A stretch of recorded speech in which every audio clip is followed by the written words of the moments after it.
Pooper Scooper story. Now, this story was something that had come up at a Dan Kennedy seminar. Now, if you don't know who Dan Kennedy is, I highly recommend you do a Google search on him, or go to the Amazon store and buy a couple of his books. They're well worth reading. But Dan gives a lot of information away on sales and marketing. So it's not just tailored towards people who have maybe offline businesses. You can use it in your own writing and blogging business, or whatever it is that you are into at the moment. So, what is a Pooper Scooper story? Well, this lady had come up to Dan at the end of a seminar and she was thanking him for the great advice he had given her in the past. Now, her and her son had a carpet cleaning business, and due to Dan's advice, I forget, he must have caused their income to go up a couple of times or whatever, but she was delighted about it. But I don't know how it came up, but she had mentioned that before her son was carpet cleaning, he was a pooper scooper. Now, what he did was he bought a plastic pooper scoop, probably ones that you'd find in a pound shop or a dollar store or whatever, and what he did was he went round, probably knocking door to door, and round to areas where there was a lot of dogs being walked, and what he did was he would charge for the privilege of picking up that dog's poop. Now, you're probably saying, who in their right mind would pay somebody to pick up dog's poop? You know, but you'll be surprised what people will pay to avoid doing.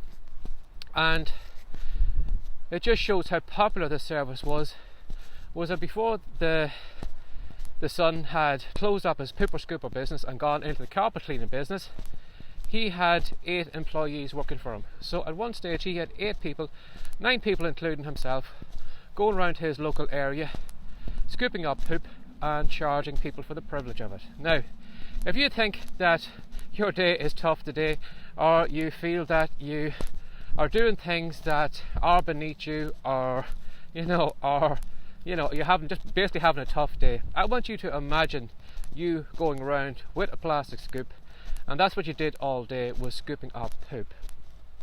Now, if you can imagine, if somebody can make money from scooping up poop, why can't you make money doing what you're doing? So, another thing I like to remind people as well too from time to time is that somewhere in the world there is someone with less talent, probably less ability, and probably less money than you have, who is doing far better than you.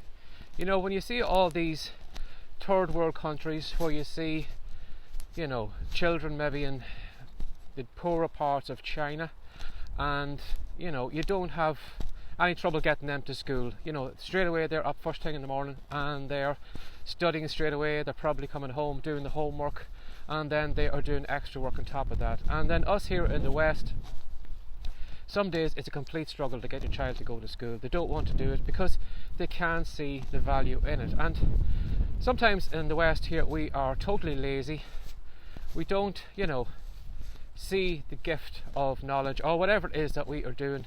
We just see it as another chore. And you may be thinking that today, the fact that, I have to sit down and I have to write a blog post a day, or I have to sit down and I have to write a couple of pieces of fiction.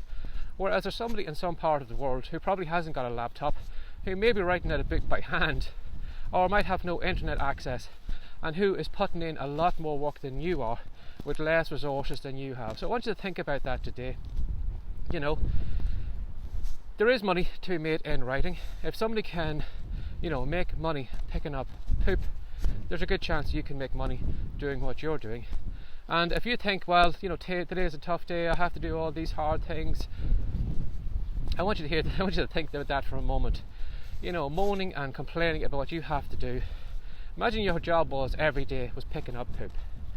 Every single day was picking up poop, and the more poop you picked up, the more money it made. So before you start crying and complaining about how difficult things are, or all the chores that you have to go through, and that you have to get up early to write, and you have to do that, I'm here to tell you, you need to wake up, because as I said, there is people in other parts of the world who are doing far more than you're doing right now, with less resources, without any internet, without any laptops.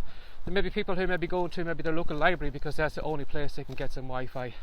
And for you to have it on tap at home, have maybe time that you could put into writing, whereas maybe they mightn't have much time. They could be working all day, but they're trying to sneak in an hour here and there to do a bit of writing. Whereas you might be sitting at home, you might have 3, 4, You might have 5 hours sitting on the couch with nothing to do, and you're spending that watching Netflix or something like that that isn't going to repay you for your effort.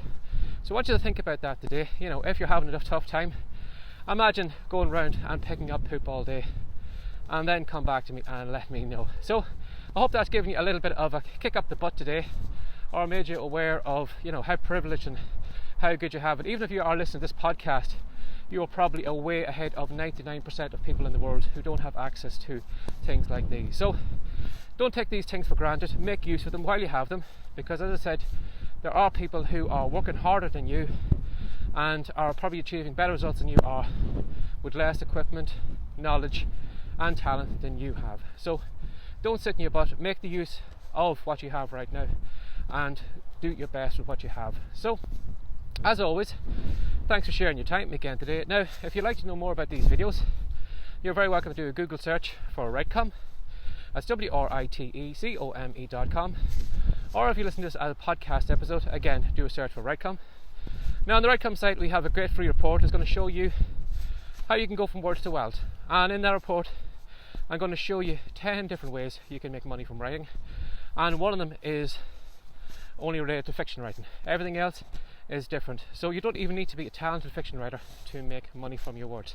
So if that intrigues you, or if you'd like to put that report to the test, head straight over to writecom.com, again WRITECOME.com, download the free report, give it a go, and I challenge you that you can't make some money from that if after reading it you're going to have loads of ideas. So put them to use, and as always, have a great day. Take care. Bye bye.